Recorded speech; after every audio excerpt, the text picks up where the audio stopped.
सत श्री अकाल जी सारिਆਂ ਨੂੰ।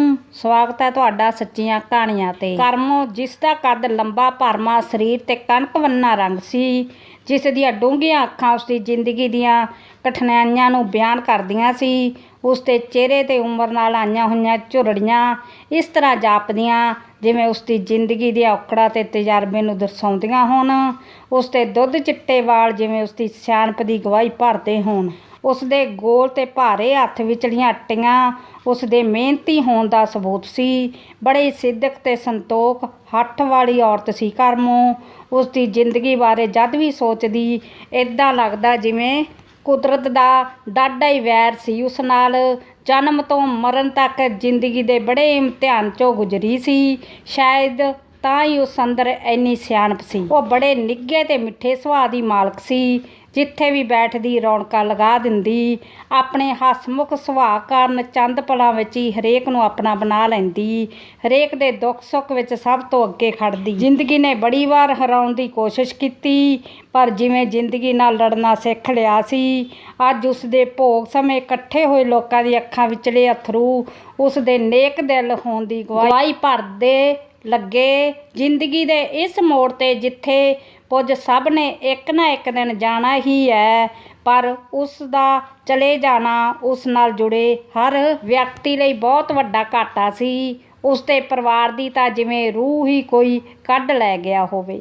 जिथे उसके जान का दुख है उत्थे ही उस पासे उसके घर के हालात नूं अज देखदियां तां सोचदियां शायद उसके चले जाना ही सही सी। यही कुदरत का उस नाल इंसाफ सी। शायद हुण वो अपना प्रतिबिंब विगाड़ लैंदी। शायद हालातां अगे वो कमज़ोर पै जांदी जां फिर पै चुकी सी तां चले गई। वो अक्सर अपने बचपन बारे गल्लां करया करदी सी, जिन्हां नूं असीं सब बच्चे बड़ी उत्सुकता नाल सुणदे सी। करमो दा जन्म अज तो कोई 85 साल पहलां एक छोटे जे कस्बे विच होया। 47 दी वंड समय वो बहुत छोटी सी, पर उसनूं ਉਹ वाक़या अज भी याद सी जदों चंद्री हनेरी ने सदियां तो चल रहे आपसी भाईचारे नूं एक पल विच खेरू खेरू कर दिता सी। उस समय होए खून खराबे नूं उसने अखी देखिया सी। उन्हां दे पिंड उन्हां दे गवांढ कुछ मुसलमानां दे घर हुंदे सी, जिन्हां दियां कुड़ियां उस दियां सहेलियां हुंदियां सी। देश दी वंड कारण उन्हां नूं अपने परिवार नाल पाकिस्तान जाना पिया। वो अज भी अपनियां उन्हां सहेलियां नूं याद कर भावुक हो जाया करदी सी। सहेलियां दे प्यार सदका जां फिर अपनी समझ सदका वो अनपढ़ हुंदियां होइयां भी फिकर प्रसती विच फसे पढ़े लिखे वर्ग तो ज़्यादा अगाह वधू सोच रखदी सी। वो हर धर्म दे लोकां दा सत्कार करदी। वो बड़े निघे ते मिठे सुभाअ दी सी। झाटी किसे नूं भी अपना बना लैण दा हुनर बड़ी चंगी तरह जानदी सी। वो अपने परिवार की हरमन प्यारी धी सी। वो 2 वरियां दी सी जदों उसके पिता जी विदेश चले गए, जो मुड़ वापस ना आए। उसके पिता ने उधर ही विआह करवा लिया ते एक नवां परिवार वसा लिया सी। पिछे उसकी माँ ते वो कल्लियां रह गईयां। उसकी माँ बहुत भोली सी। हुण परिवार नूं उन्हां दोहां दी चिंता सी। परिवार की रजामंदी नाल उसकी माँ नूं चाचे दे घर बिठा दिता गया। उसके चाचे तो उसकी माँ दे 5 पुत्तर ते 1 धी सी। अपने इन्हां भैण भरावां नूं करमो बहुत प्यार करदी सी। घर विच वड्डी होण करके वो खेतां विच अपने चाचे नाल काम कराया करदी सी। छोटे हुंदे एक बार वो रोटी लैके खेत जा रही सी कि रस्ते विच एक सप्प ने उसकी अख नूं डस लिया, जिस पिछे सारे परिवार नूं हत्थां पैरां दी पै गई। उसनूं पिंड दे ही एक हकीम कोल लिजाया गया। हकीम की मदद नाल वो जल्दी ठीक हो गई, पर उस घटना का दाग हमेशा नहीं उसकी अख ते पै गया, जिस कारण उसकी अख विच वाल पै जाया करदे सी ते वो अक्सर मोचने नाल वो वाल पटाया करदी सी। वो दसदी हुंदी सी कि 5-7 वरियां दी सी जदों अपने सरीके विचों पैंदी भूआ पिंड विआह देखण गई सी। उत्थे ही उसदी भूआ दे सहुरे दी सरीके विचों पैंदे पूरन सिंह दा परिवार भी आया होया सी। पूरन सिंह पिंड दा मेहनती ते ठाठ वाला सरदार सी। उसके 10-12 साल दे मुंडे जगीरे नाल करमो लड्डू तो लड़ पैंदी। इस घटना नूं देख उत्थे बैठे सारे सियाणे बंदे हस ਹੱਸਣ ਲੱਗਦੇ ਤੇ ਉਹਨਾਂ ਵਿੱਚ ਬੈਠਾ ਸੰਤਾ ਮਜ਼ਾਕ ਨਾਲ ਕਹਿੰਦਾ, ਇਹ ਵਿਆਹ ਵਾਲੇ ਲੱਡੂ ਤੋਂ ਲੜਦੇ ਆ, ਇਹਨਾਂ ਦਾ ਵਿਆਹ ਕਰ ਦਿਓ। ਸੰਤੋ ਦੀ ਕਹੀ ਗੱਲ ਨੂੰ ਪੂਰਨ ਸਿੰਘ ਤੇ ਕਰਮੋਂ ਦਾ ਚਾਚਾ ਰਾਮ ਸਿੰਘ ਹਕੀਕਤ ਵਿੱਚ ਲੈ ਲੈਂਦੇ ਤੇ ਰਿਸ਼ਤਾ ਪੱਕਾ ਕਰ ਦਿੰਦੇ। ਵਕਤ ਆਪਣੀ ਚਾਲੇ ਤੁਰਦਾ ਗਿਆ। ਕਰਮੋਂ ਜਵਾਨ ਹੁੰਦੀ ਗਈ। ਚਾਚੇ ਨਾਲ ਖੇਤਾਂ ਵਿੱਚ ਹੱਥ ਵਟਾਉਣ ਦੇ ਨਾਲ ਹੁਣ ਉਹ ਘਰ ਦੀਆਂ ਜ਼ਿੰਮੇਵਾਰੀਆਂ ਵੀ ਜ਼ਿਆਦਾ ਆਪ ਸਾਂਭਦੀ, ਕਿਉਂਕਿ ਉਸਦੀ ਮਾਂ ਕੁਝ ਜ਼ਿਆਦਾ ਭੋਲੀ ਸੀ। ਉਸ ਤੋਂ ਛੋਟਾ ਭਰਾ ਮਾਨਸਿਕ ਪੱਖ ਤੋਂ ਕਮਜ਼ੋਰ ਸੀ, ਬਾਕੀ ਜ਼ਿਆਦਾ ਛੋਟੇ ਸੀ। ਇਹਨਾਂ ਜ਼ਿੰਮੇਵਾਰੀਆਂ ਨੂੰ ਨਿਭਾਉਂਦੀ ਕਰਮੋਂ ਜਦ 13-14 ਸਾਲ ਦੀ ਹੋਈ ਤਾਂ ਉਹਨਾਂ ਨੂੰ ਖਬਰ ਮਿਲੀ ਕਿ ਉਹਨਾਂ ਦੀ ਭੂਆ ਤੇ ਪੂਰਨ ਸਿੰਘ ਹੁਣਾਂ ਵਿਚਕਾਰ ਕਿਸੇ ਆਪਸੀ ਮਨਮੁਟਾਅ ਕਾਰਨ ਉਹਨਾਂ ਰਿਸ਼ਤੇ ਤੋਂ ਜਵਾਬ ਦੇ ਦਿੱਤਾ ਸੀ। ਉਸ ਸਮੇਂ ਕਿਸੇ ਦਾ ਰਿਸ਼ਤਾ ਟੁੱਟਣਾ ਬਹੁਤ ਮਾੜਾ ਸਮਝਿਆ ਜਾਂਦਾ ਸੀ। ਰਿਸ਼ਤਾ ਟੁੱਟਣ ਤੋਂ ਬਾਅਦ ਪਰਿਵਾਰ ਵਾਲੇ ਕਾਫੀ ਦੁਖੀ ਹੋਏ, ਪਰ ਕੁਝ ਦਿਨਾਂ ਬਾਅਦ ਫਿਰ ਜ਼ਿੰਦਗੀ ਲੀਹ 'ਤੇ ਆਉਂਦੀ ਤੇ ਵਕਤ ਆਪਣੀ ਚਾਲੇ ਚੱਲਦਾ ਜਾਂਦਾ। ਕਰਮੋਂ 15 ਸਾਲ ਦੀ ਹੁੰਦੀ। ਇੱਕ ਦਿਨ ਚਾਚੇ ਨਾਲ ਹਲਵਾ ਲਿਬੜੀ ਤਿਬੜੀ ਘਰ ਪੁੱਜਦੀ। ਉਸਦੀ ਚਾਚੀ ਤਾਈਆਂ ਉਸਨੂੰ ਦਰਵਾਜ਼ੇ ਦੇ ਅੱਗੇ ਹੀ ਮੋੜ ਦੂਜੇ ਘਰ ਲੈ ਜਾਂਦੀਆਂ ਤੇ ਦੱਸਦੀਆਂ ਕਿ ਉਹਨਾਂ ਘਰ ਉਸਦਾ ਹੋਣ ਵਾਲਾ ਸਹੁਰਾ ਪੂਰਨ ਸਿੰਘ ਬੈਠਾ। ਉਦੋਂ ਕੁੜੀਆਂ ਸਹੁਰਿਆਂ ਸਾਹਮਣੇ ਨਹੀਂ ਜਾਂਦੀਆਂ ਸੀ। ਉਧਰ ਰਿਸ਼ਤਾ ਟੁੱਟਣ ਪਿੱਛੋਂ ਪੂਰਨ ਸਿੰਘ ਵੀ ਕਾਫੀ ਦੁਖੀ ਹੁੰਦਾ ਹੈ ਤੇ ਘਰ ਬਿਨਾਂ ਕਿਸੇ ਨੂੰ ਦੱਸਿਓ ਕਰਮੋਂ ਦੇ ਘਰ ਆ ਜਾਂਦਾ ਹੈ। ਪਿਛਲੀਆਂ ਗੱਲਾਂ ਲਈ ਮਾਫੀ ਮੰਗ ਉਹਨਾਂ ਨੂੰ ਬੁਲਾ ਫਿਰ ਤੋਂ ਰਿਸ਼ਤਾ ਜੋੜਨ ਦੀ ਤਜਵੀਜ਼ ਰੱਖਦਾ ਹੈ। ਕਰਮੋਂ ਦੇ ਚਾਚੇ ਰਾਮ ਸਿੰਘ ਨੇ ਬਾਕੀ ਭਾਈਚਾਰੇ ਨਾਲ ਸਲਾਹ ਕਰ ਰਿਸ਼ਤੇ ਨੂੰ ਫਿਰ ਸਵੀਕਾਰ ਕੀਤਾ ਤੇ ਵਿਆਹ ਪੱਕਾ ਕਰ ਛੁਹਾਰਾ ਵੀ ਭੇਜ ਦਿੱਤਾ। ਹੁਣ ਸਾਰਾ ਪਰਿਵਾਰ ਵਿਆਹ ਦੀਆਂ ਤਿਆਰੀਆਂ ਵਿੱਚ ਜੁਟ ਗਿਆ। ਵਿਆਹ ਦਾ ਦਿਨ ਆਉਂਦਾ ਹੈ। ਤਾਈਆਂ ਚਾਚੀਆਂ ਮਿਲ ਕਰਮੋਂ ਨੂੰ ਤਿਆਰ ਕਰਦੀਆਂ। ਕਰਮੋਂ ਸੂਹਾ ਘੱਗਰਾ ਚੋਲੀ ਪਾ ਸਿਰ 'ਤੇ ਗੋਟੇ ਵਾਲੀ ਫੁਲਕਾਰੀ ਲੈ ਜਦ ਸ਼ਿੰਗਾਰ ਕਰਦੀ ਤਾਂ ਇੰਝ ਲੱਗਦਾ ਜਿਵੇਂ ਕੋਈ ਪਰੀ ਅਰਸ਼ੋਂ ਉੱਤਰ ਆਈ ਹੋਵੇ। ਕੰਨਾਂ ਵਿੱਚ ਡੰਡੀ ਚੁੰਮਕੀ ਤੇ ਸਿਰ 'ਤੇ ਸੱਗੀ ਫੁੱਲ, ਗਲ ਵਿਚਲੇ ਹਾਰ ਨੇ ਉਸਦੀ ਸੁੰਦਰਤਾ ਨੂੰ ਚਾਰ ਚੰਨ ਲਾਏ ਹੋਏ। ਵਿਆਹ ਵਾਲੇ ਜੋੜੇ ਵਿੱਚ ਕਰਮੋਂ ਬਹੁਤ ਸੱਜਦੀ। ਉਸ ਦੀਆਂ ਬਾਹਾਂ ਵਿੱਚ ਚੂੜਾ ਤੇ ਲਾਲ ਬੰਨੇ ਠੂਠੀ ਵਾਲੇ ਕਲੀਰੇ ਸਗਨਾਂ ਦੇ ਗੀਤ ਗਾ ਰਹੇ ਸੀ। ਉਧਰ ਜੰਗੀਰ ਸਿੰਘ, ਜਿਸਦਾ ਗਠੀਲਾ ਤੇ ਸੰਡੋਲ ਸਰੀਰ, ਚੌੜੀ ਛਾਤੀ, ਗੋਰਾ ਰੰਗ ਤੇ ਹੱਸ-ਹੱਸ ਕਰਦਾ ਚਿਹਰਾ ਉਸਦੇ ਦਲੇਰ ਤੇ ਨੇਕ ਸੁਭਾਅ ਦੀ ਹਾਮੀ ਭਰਦੇ। ਲਾਲ ਰੰਗ ਦਾ ਕੁੜਤਾ ਤੇ ਕੱਚੇ ਪੀਲੇ ਰੰਗ ਦਾ ਚਾਦਰਾ ਬੰਨ੍ਹ ਤੇ ਸਿਰ 'ਤੇ ਤੁਰਲੇ ਵਾਲੀ ਪੱਗ ਬੰਨ੍ਹ, ਗਲ ਵਿੱਚ ਕੈਂਠਾ ਪਾ ਘੋੜੀ ਤੇ ਬੈਠਾ ਬਰਾਤੀਆਂ ਨਾਲ ਜੰਗੀਰਾ ਕਰਮੋਂ ਦੇ ਪਿੰਡ ਵੱਲ ਰਵਾਨਾ ਹੁੰਦਾ ਹੈ। ਜਦ ਬਰਾਤ ਪਿੰਡ ਦੀ ਜੂਹ 'ਤੇ ਪੁੱਜਦੀ ਹੈ ਤੇ ਕਰਮੋਂ ਦਾ ਪਰਿਵਾਰ ਤੇ ਹੋਰ ਰਿਸ਼ਤੇਦਾਰ ਬਰਾਤ ਦੇ ਸਵਾਗਤ ਲਈ ਆ ਖੜ੍ਹਦੇ। ਪਿੰਡ ਦਾ ਭਾਈ ਅਰਦਾਸ ਕਰਦਾ, ਜਿਸ ਤੋਂ ਪਿੱਛੋਂ ਮਿਲਣੀ ਹੁੰਦੀ ਤੇ ਫਿਰ ਬਰਾਤ ਜੰਝ ਘਰ ਲਿਜਾ ਕੇ ਚਾਹ ਪਾਣੀ ਪਿਲਾਇਆ ਜਾਂਦਾ, ਜਿਸ ਪਿੱਛੋਂ ਬਰਾਤ ਨੱਚਦੇ ਗਾਉਂਦੇ ਤੇ ਸਭ ਰਸਮਾਂ ਕਰਦੇ ਸ਼ਾਮਾਂ ਪੈ ਜਾਂਦੀਆਂ ਤੇ ਬਰਾਤ ਨੂੰ ਰਾਤ ਦੀ ਰੋਟੀ ਛਕਾ ਉਹਨਾਂ ਦੇ ਸੌਣ ਦਾ ਪ੍ਰਬੰਧ ਕੀਤਾ ਜਾਂਦਾ। ਅਗਲੇ ਦਿਨ ਸਵੇਰੇ 4 ਵਜੇ ਜਦ ਗੁਰਦੁਆਰਾ ਬਾਈ ਬੋਲਦਾ ਤਾਂ ਸਭ ਬਰਾਤੀ ਉੱਠ ਤਿਆਰ ਹੁੰਦੇ। ਦਿਨ ਚੜ੍ਹਦੇ ਗੁਰਦੁਆਰੇ ਪੁੱਜ ਜਾਂਦੇ, ਜਿੱਥੇ ਕਰਮੋਂ ਤੇ ਜਗੀਰੇ ਦੀਆਂ ਲਾਵਾਂ ਪੜ੍ਹੀਆਂ ਜਾਂਦੀਆਂ। ਫਿਰ ਬਰਾਤ ਵਾਪਸ ਜੰਝ ਘਰ ਪੁੱਜ ਜਾਂਦੀ। ਰੋਟੀ ਖਾਧੀ ਤੇ ਉਸ ਪਿੱਛੋਂ ਜਗੀਰੇ ਪਲੰਘ ਬਿਠਾਉਣ ਦੀ ਰਸਮ ਕੀਤੀ ਜਾਂਦੀ, ਜਿਸ ਦੌਰਾਨ ਕਰਮੋਂ ਦੀ ਰਿਸ਼ਤੇਦਾਰੀਆਂ ਦੀਆਂ ਸਭ ਜਨਾਨੀਆਂ ਮਿਲ ਜਗੀਰੇ ਤੇ ਬਰਾਤੀਆਂ ਨੂੰ ਸਿੱਠਣੀਆਂ ਦਿੰਦੀਆਂ ਤੇ ਰਹਿੰਦੀਆਂ। ਰਸਮਾਂ ਨਿਪਟਾ ਕਰਮੋਂ ਦੀ ਵਿਦਾਈ ਕਰਦੀਆਂ। ਵਿਦਾਈ ਪਿੱਛੋਂ ਮੁਕਲਾਵਾ ਲੈ ਜਗੀਰੇ ਪਿੰਡ ਆ ਪੁੱਜਦਾ। ਸ਼ਾਮ ਦੇ ਕੋਈ 6 ਵਜੇ ਡੋਲੀ ਲੈ ਬਰਾਤੀਆਂ ਨਾਲ ਜਗੀਰਾ ਆਪਣੇ ਘਰ ਦੇ ਦਰਵਾਜ਼ੇ ਅੱਗੇ ਆ ਖੜ੍ਹਾ ਹੁੰਦਾ। ਜਗੀਰੇ ਦੇ ਘਰ ਚਾਰੋਂ ਤਰਫ ਨਿੱਕੀ ਨਾਨਕਸ਼ਾਹੀ ਇੱਟ ਤੇ ਕਮਰੇ ਦੇ ਬਣੇ ਹੋਏ, ਉਹਨਾਂ ਉੱਪਰ ਚੁਬਾਰੇ ਤੇ ਇੱਕ ਨੁੱਕਰ 'ਚ ਛੱਤ 'ਤੇ ਜਾਣ ਲਈ ਪੌੜੀ ਬਣੀ ਹੋਈ। ਇੱਕ ਡਿਉੜੀ ਜਿਸ ਵਿੱਚ ਦੀ ਬਾਹਰ ਜਾਣ ਦਾ ਦਰਵਾਜ਼ਾ ਬਣਿਆ ਹੁੰਦਾ ਸੀ ਤੇ ਪਸ਼ੂਆਂ ਲਈ ਇੱਕ ਵੱਖਰੀ ਹਵੇਲੀ ਬਣੀ ਹੋਈ ਸੀ। ਜਗੀਰਾ ਤੇ ਬਰਾਤੀ ਘੋੜਿਆਂ ਤੋਂ ਉੱਤਰ ਡਿਉੜੀ ਦੇ ਦਰਵਾਜ਼ੇ ਅੱਗੇ ਆ ਖੜ੍ਹਦੇ। ਜਗੀਰੇ ਦੀ ਰਿਸ਼ਤੇਦਾਰੀ ਦੀਆਂ ਔਰਤਾਂ ਕਰਮੋਂ ਨੂੰ ਡੋਲੀ ਵਿੱਚੋਂ ਕੱਢ ਜਗੀਰੇ ਕੋਲ ਲਿਆ ਖੜ੍ਹਾ ਕੱਢਦੀਆਂ। ਅੰਦਰੋਂ ਜਗੀਰੇ ਦੀ ਮਾਂ ਸਤਵੰਤ ਕੌਰ, ਜਿਸਦਾ ਲਾਲ ਸੂਹਾ ਰੰਗ ਪੁੱਤਰ ਦੇ ਵਿਆਹ ਦੀ ਖੁਸ਼ੀ ਵਿੱਚ ਹੋਰ ਵੀ ਨਿਖਰਿਆ ਲੱਗਦਾ ਸੀ, ਜੋ ਬਹੁਤ ਨੇਕ ਦਿਆਲੂ ਸੂਝਵਾਨ ਔਰਤ ਸੀ। ਪਾਣੀ ਵਾਰਨ ਵਾਲੀ ਗੜਵੀ ਲੈ ਆਪਣੇ ਨੌ ਪੁੱਤ ਤੋਂ ਪਾਣੀ ਵਾਰਦੀ ਤੇ ਜੋੜੀ ਨੂੰ ਅੰਦਰ ਲਿਜਾਇਆ ਜਾਂਦਾ। ਹੋਰ ਰਸਮਾਂ ਹੁੰਦੀਆਂ ਤੇ ਕੁਝ ਦਿਨਾਂ ਪਿੱਛੋਂ ਸਭ ਸਕੇ ਸੰਬੰਧੀ ਆਪਣੇ ਘਰ ਜਾਂਦੇ ਤੇ ਕਰਮੋਂ ਨਵੇਂ ਘਰ ਦੇ ਤੌਰ ਤਰੀਕੇ ਸਿੱਖਣ ਵਿੱਚ ਲੱਗ ਜਾਂਦੀ। ਕਰਮੋਂ ਦੇ ਇਸ ਘਰ ਵਿੱਚ ਕਰਮੋਂ ਦੇ ਸੱਸ ਸਹੁਰੇ ਤੋਂ ਬਿਨਾਂ ਜੇਠ ਜਠਾਣੀ ਜਠੀਆ ਤੇ ਇੱਕ ਨਣਦ ਸੀ। ਕਰਮੋਂ ਸੁਭਾਅ ਦੀ ਮਿਲਾਪੜੀ ਹੋਣ ਕਾਰਨ ਝੱਟ ਹੀ ਸਭ ਨਾਲ ਘੁਲ ਮਿਲ ਗਈ। ਕਰਮੋਂ ਕੰਮਕਾਰ ਵਿੱਚ ਤੇਜ਼ ਹੋਣ ਕਾਰਨ ਉਸਨੇ ਘਰ ਦਾ ਸਾਰਾ ਕੰਮ ਵੀ ਸਾਂਭ ਲਿਆ। ਸਭ ਕਰਮੋਂ ਦੀ ਤਾਰੀਫ ਕਰਨ ਲੱਗੇ। ਦਿਨ ਬੀਤਦੇ ਗਏ। ਕਰਮੋਂ ਵਰਗੀ ਸੂਝਵਾਨ ਨੌਂ ਦੇਖ ਪੂਰਨ ਸਿੰਘ ਤੇ ਸੰਵੰਤ ਕੌਰ ਬਹੁਤ ਖੁਸ਼ ਸੀ। ਵਿਆਹ ਦੇ 2 ਮਹੀਨੇ ਬਾਅਦ ਕਰਮੋਂ ਕਾਫੀ ਖਿਝੀ ਰਹਿਣ ਲੱਗੀ ਤੇ ਇੱਕ ਦਿਨ ਸਾਰਾ ਪਰਿਵਾਰ ਬੈਠਾ ਸੀ। ਕਰਮੋਂ ਨੇ ਪਤੀਲਾ ਚੁੱਕ ਵਿਹੜੇ ਵਿੱਚ ਮਾਰਿਆ। ਸਾਰਾ ਪਰਿਵਾਰ ਕਰਮੋਂ ਦਾ ਇਹ ਰੂਪ ਦੇਖ ਹੱਕਾ ਬੱਕਾ ਰਹਿ ਗਿਆ। ਕਿਸੇ ਨੂੰ ਕੁਝ ਸਮਝ ਨਾ ਆਇਆ ਕਿ ਆਖਰ ਕਰਮੋਂ ਨੇ ਐਵੇਂ ਕਿਉਂ ਕੀਤਾ। ਪੂਰਨ ਸਿੰਘ ਕਾਫੀ ਸਮਝਦਾਰ ਵਿਅਕਤੀ ਸੀ। ਉਸਨੇ ਆਪਣੀ ਨੌਂ ਕਰਮੋਂ ਨੂੰ ਕੋਲ ਬੁਲਾਇਆ ਤੇ ਪੁੱਛਿਆ, ਦੱਸ ਧੀਏ ਕੀ ਗੱਲ ਹੈ? ਕਈ ਦਿਨ ਹੋ ਗਏ ਮੈਂ ਦੇਖ ਰਿਹਾ ਤੂੰ ਕੁਝ ਉਖੜੀ ਲੱਗਦੀ। ਕਰਮੋਂ ਨੇ ਪਤੀਲਾ ਲਿਆ, ਪੂਰਨ ਸਿੰਘ ਨੂੰ ਦਿਖਾਇਆ ਤੇ ਕਿਹਾ, ਬਾਪੂ ਜੀ ਤੁਸੀਂ ਦੱਸੋ ਇਸ ਪਤੀਲੇ ਨੂੰ ਕੀ ਹੋਇਆ ਹੈ? ਤਾਂ ਪੂਰਨ ਸਿੰਘ ਨੇ ਪਤੀਲਾ ਦੇਖਿਆ ਤੇ ਕਿਹਾ, ਕੁਝ ਨਹੀਂ, ਚੰਗੀ ਤਰ੍ਹਾਂ ਸਾਫ਼ ਤਾਂ ਹੈ। ਫਿਰ ਕਰਮੋਂ ਨੇ ਦੱਸਿਆ ਕਿ ਕੁਝ ਦਿਨ ਤੋਂ ਉਸ ਦੀ ਨਣਦ ਤੇ ਜਠਾਣੀ ਉਸਦੇ ਹਰ ਕੰਮ ਵਿੱਚ ਨੁਕਸ ਕੱਢ ਰਹੀਆਂ। ਤਾਂ ਪੂਰਨ ਸਿੰਘ ਨੇ ਆਪਣੇ ਸਾਰੇ ਪਰਿਵਾਰ ਨੂੰ ਬਿਠਾਇਆ ਤੇ ਸਭ ਨੂੰ ਸਮਝਾਇਆ। ਫਿਰ ਸਾਰਾ ਪਰਿਵਾਰ ਇਕੱਠਾ ਖੁਸ਼ੀ ਰਹਿਣ ਲੱਗਾ। ਕਰਮੋਂ ਦੇ ਘਰ ਪੁੱਤਰ ਹੋਇਆ। ਅਜੇ ਉਸਦੇ ਚਾਅ ਪੂਰੇ ਨਾ ਹੋਏ ਕਿ ਉਸਦਾ ਪੁੱਤਰ ਇਸ ਦੁਨੀਆ ਨੂੰ ਅਲਵਿਦਾ ਕਹਿ ਗਿਆ।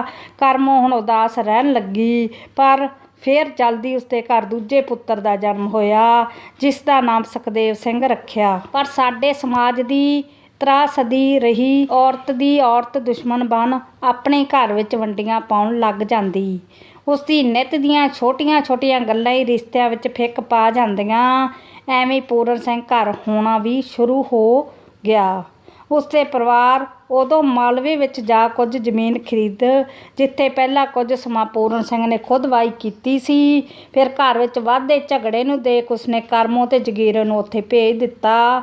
ਕਰਮੋਂ ਆਪਣਾ ਦਾਜ ਦਾ ਸਾਰਾ ਸਮਾਨ ਪਿੰਡ ਵਾਲੇ ਘਰ ਹੀ ਛੱਡ ਆਈ ਤੇ ਮਾਲਵੇ ਆ ਕਰਮੋਂ ਤੇ ਜਗੀਰੇ ਮਿਲ ਕੇ ਆਪਣੀ ਮਿਹਨਤ ਨਾਲ ਆਪਣਾ ਘਰ ਤੇ ਸਿਰਾ ਸਮਾਨ ਬਣਾਇਆ। ਉਹ ਖੁਸ਼ੀ ਆਪਣੀ ਜ਼ਿੰਦਗੀ ਜਿਉਣ ਲੱਗੇ।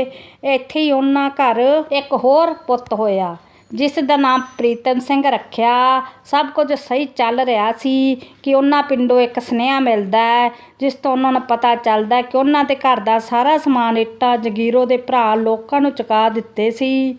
ਕਰਮੋਂ ਤੇ ਜਗੀਰਾ ਮਾਲਵਾ ਛੱਡ ਆਪਣੇ ਪਿੰਡ ਵਾਪਸ ਆ ਗਏ ਤੇ ਆਪਣੇ ਘਰ ਵਾਲੀ ਜਗ੍ਹਾ ਵਿੱਚ ਉਹਨਾਂ ਨੇ ਕੱਚੀ ਮਿੱਟੀ ਦਾ ਕਮਰਾ ਬਣਾਇਆ ਤੇ ਬਾਕੀ ਘਰ ਦਾ ਸਭ ਸਮਾਨ ਫਿਰ ਤੋਂ ਮਿਹਨਤ ਕਰਕੇ ਬਣਾਇਆ।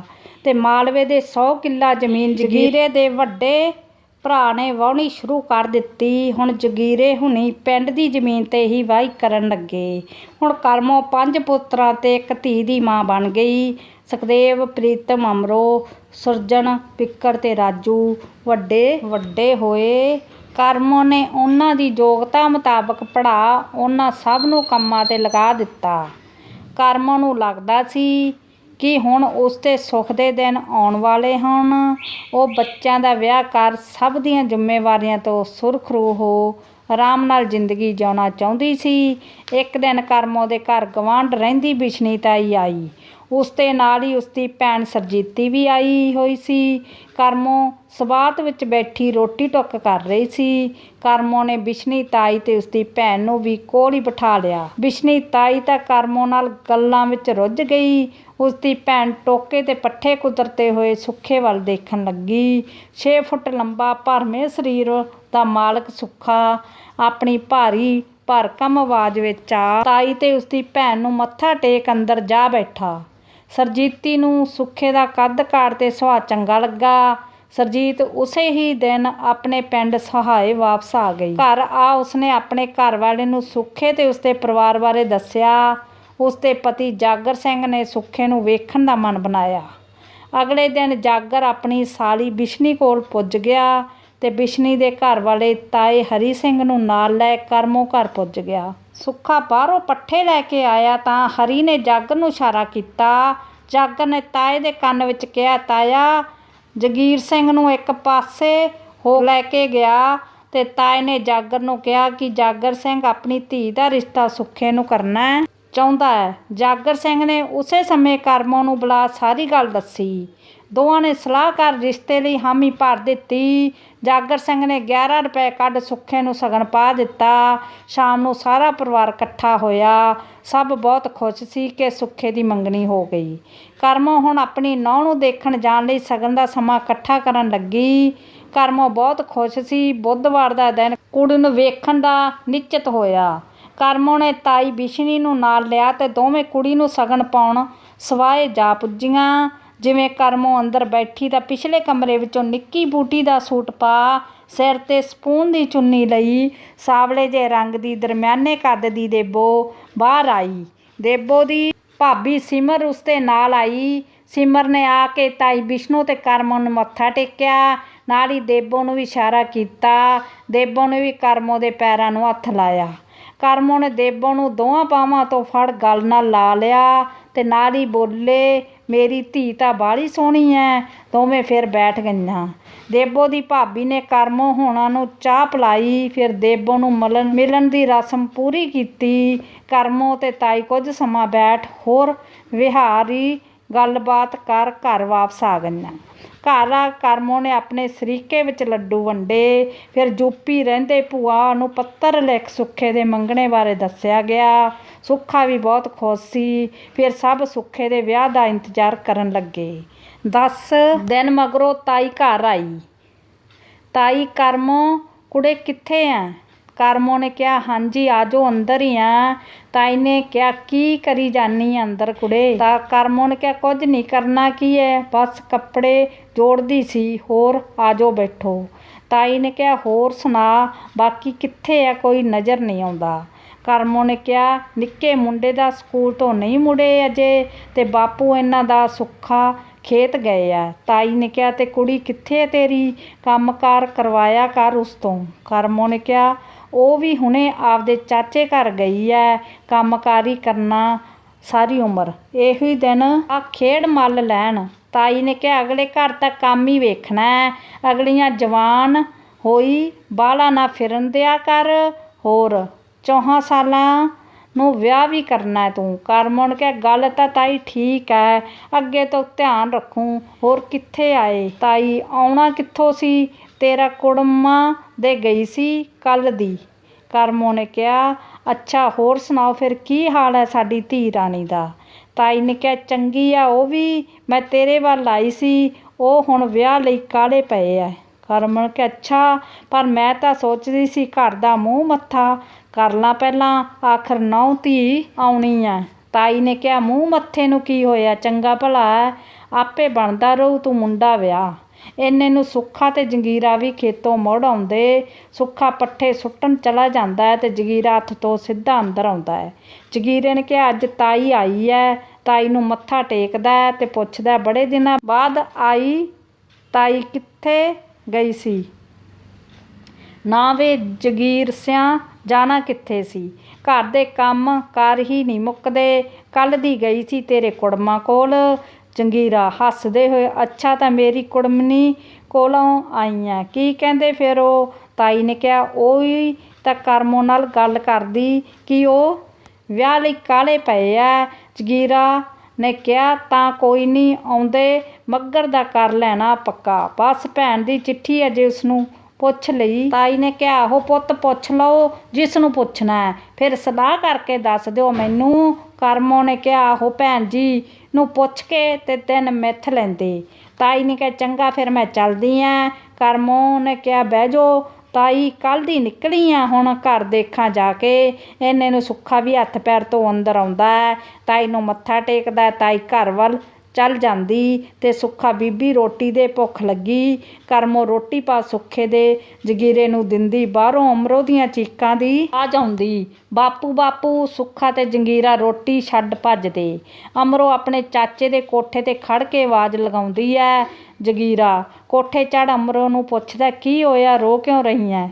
ਅਮਰੋ ਰੋਂਦੇ ਹੋਏ, ਬਾਪੂ, ਚਾਚਾ ਕਿਸ਼ਨ ਸਿੰਘ ਤੇ ਅਮਰੋ ਦਾ ਚਾਚਾ ਤੇ ਜੰਗੀਰਾ ਸਿੰਘ ਦੇ ਚਾਚੇ ਦਾ ਪੁੱਤਰ ਜਗੀਰਾ ਤੇ ਸੁੱਖਾ ਦੋਵੇਂ ਭੱਜ ਕੇ ਕੋਠੇ ਦੇ ਥੱਲੇ ਚਾਚੇ ਘਰ ਉਤਰਦੇ ਆ। ਅੱਗੇ ਹਰਨਾਮੀ ਕਿਸ਼ਨਾ ਸਿੰਘ ਦੀ ਪਤਨੀ ਤੇ ਉਸਦੀਆਂ 2 ਧੀਆਂ ਰਾਣੀਆਂ ਤੇ ਰਾਜੀ ਰੋ ਰਹੀਆਂ ਹੁੰਦੀਆਂ। ਮੁੰਡਾ ਦੀਪਾ ਡਾਕਟਰ ਲੈਣ ਜਾਂਦਾ ਹੈ। ਕਿਸ਼ਨ ਸਿੰਘ ਮੰਜੇ ਤੇ ਬੇਹੋਸ਼ ਪਿਆ ਹੁੰਦਾ ਹੈ।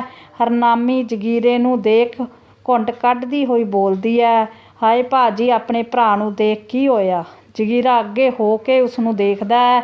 ਇੰਨੇ ਨੂੰ ਡਾਕਟਰ ਆਉਂਦਾ ਤੇ ਚੈੱਕ ਕਰਦਾ ਹੈ। ਡਾਕਟਰ ਨੇ ਕਿਹਾ, ਕੀ ਗੱਲ ਹੋਈ ਸੀ? ਹਰਨਾਮੀ, ਪਤਾ ਨਹੀਂ, ਡਾਕਟਰ ਸਾਹਿਬ ਬਾਹਰੋਂ ਆਏ ਨੇ ਤੇ ਪਾਣੀ ਪੀਤਾ, ਪਾਣੀ ਪੀ ਕੇ ਲੰਬੇ ਪੈ ਗਏ। ਰੋਟੀ ਪੁੱਛਣ ਆਈ ਤਾਂ ਜਵਾਬ ਨਹੀਂ ਦਿੰਦੇ। ਡਾਕਟਰ ਨੇ ਕਿਹਾ, ਜਗੀਰੇ ਨੂੰ ਤੁਸੀਂ ਇਹਨਾਂ ਨੂੰ ਸ਼ਹਿਰ ਲੈ ਜਾਓ, ਮੈਨੂੰ ਲੱਗਦਾ ਇਹਨਾਂ ਨੂੰ ਕੁਝ ਜ਼ਹਿਰੀਲਾ ਖਾਧਾ ਹੈ, ਮੇਰੇ ਵੱਸ ਦੀ ਗੱਲ ਨਹੀਂ ਹੈ। ਜਗੀਰੇ ਨੇ ਕਿਹਾ, ਜ਼ਹਿਰੀਲਾ ਨਹੀਂ ਡਾਕਟਰ, ਤੈਨੂੰ ਭੁਲੇਖਾ ਲੱਗਾ, ਧਿਆਨ ਨਾਲ ਦੇਖ, ਇਹ ਜ਼ਹਿਰੀਲਾ ਕਿਉਂ ਖਾਊ? ਡਾਕਟਰ ਨੇ ਕਿਹਾ, ਪਤਾ ਨਹੀਂ ਜਗੀਰਾ ਸਿਆਂ, ਪਰ ਤੁਸੀਂ ਸ਼ਹਿਰ ਦਿਖਾ ਲਓ। ਸੁੱਖਾ ਲਾਗੋਂ ਕਿਸੇ ਦੀ ਗੱਡੀ ਲੈਣ ਚਲਾ ਜਾਂਦਾ ਤੇ ਜਲਦੀ ਗੱਡੀ ਲਈ ਵਾਪਸ ਆਉਂਦਾ। ਕਰਮੋ ਵੀ ਇੱਥੇ ਹੀ ਆ ਜਾਂਦੀ। ਸੁੱਖਾ, ਜਗੀਰਾ ਤੇ ਦੀਪਾ ਕਿਸ਼ਨ ਨੂੰ ਗੱਡੀ ਵਿੱਚ ਪਾ ਸ਼ਹਿਰ ਲਈ ਜਾਂਦੇ। ਕਰਮੋ ਹਰਨਾਮੀ ਨੂੰ ਪਾਣੀ ਪਿਆਉਂਦੀ ਹੈ। ਫਿਕਰ ਨਾ ਕਰ ਹਰਨਾਮੀ, ਵਾਹਿਗੁਰੂ ਭਲੀ ਕਰੂ। ਉਹ ਕੁੜੀਆਂ ਵੱਲ ਦੇਖ ਪੁੱਤ, ਉੱਡ ਕੇ ਭਾਂਡਾ ਛੰਨਾ ਚੁੱਕੋ, ਮੇਰੀਆਂ ਧੀਆਂ, ਕੁਝ ਨਹੀਂ ਹੁੰਦਾ। ਤੁਹਾਡੇ ਬਾਪੂ ਨੂੰ ਤੁਹਾਡਾ ਤਾਇਆ ਗਿਆ, ਆਪੇ ਠੀਕ ਕਰ ਲਿਆਊ ਉਹਨੇ ਸ਼ਹਿਰੋਂ। ਅਮਰੋ, ਜਾ ਪੁੱਤ, ਤੂੰ ਵੀ ਭੈਣਾਂ ਨਾਲ ਕੰਮ ਕਰਾ। ਤਿੰਨੇ ਕੁੜੀਆਂ ਉੱਠ ਕੇ ਕੰਮ ਕਰਨ ਲੱਗ ਜਾਂਦੀਆਂ। ਕਰਮੋ, ਹਰਨਾਮੀ, ਤੇਰੀ ਤੇ ਕਿਸ਼ਨੇ ਦੀ ਕੋਈ ਲੜਾਈ ਤਾਂ ਨਹੀਂ ਹੋਈ ਸੀ?